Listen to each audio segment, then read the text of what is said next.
première affaire ici, en tout cas, les fenêtres sont bien trop proches du sol. Ça, c'est un non. Tu vois, il y a encore une pente qui s'en va un peu vers la maison. Il faut corriger ça, mais comme on ne peut pas la remonter ici parce qu'il y a une fenêtre, on va creuser pour mettre une margelle puis la remonter un peu le terrain parce que sinon, l'eau reste autour ici. Il y a un trou, là, littéralement. Fait que l'eau, elle reste là. Regarde. Puis ceux qui étaient réparés ici.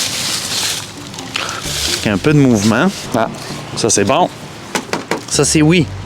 Mettez ça le plus loin possible. Exactement ça. Ça, j'aime ça. Sauf que là, j'ai l'impression que l'eau a tendance à revenir un peu ici, là. Fait que je remplirais de terre, ça aussi.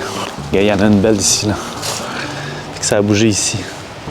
Un truc pour toi, si tu veux voir si c'est un mouvement de terrain, si c'est juste une fissure superficielle, regarde la craque ici, puis après ça, monte, lève tes yeux à la brique ici. Puis là, ils sont croisés comme ça va être dur à voir, là, mais si la craque, elle continue en montant comme ça, ça veut dire que ça a bougé.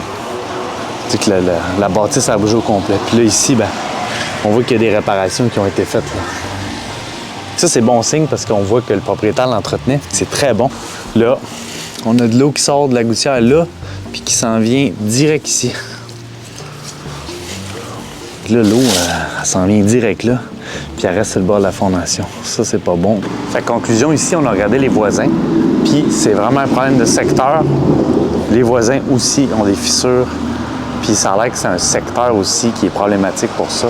Les sols bougent un peu. Probablement un sol argileux. Puis les sols argileux, quand ils sèchent, ben, les poids dessus finissent par caler comme si tu foire un gâteau. Fait que les maisons finissent par caler un petit peu.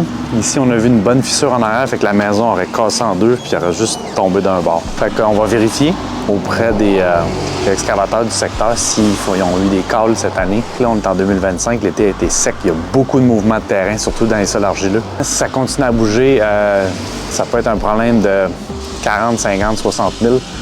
Fait qu'il va falloir s'assurer que c'est pas quelque chose qui va continuer à bouger, mais c'est sûr que probablement moyen-long terme, quelque chose qu'il va falloir vraiment pieuter pour au moins la soutenir pour pas que ça continue à bouger après.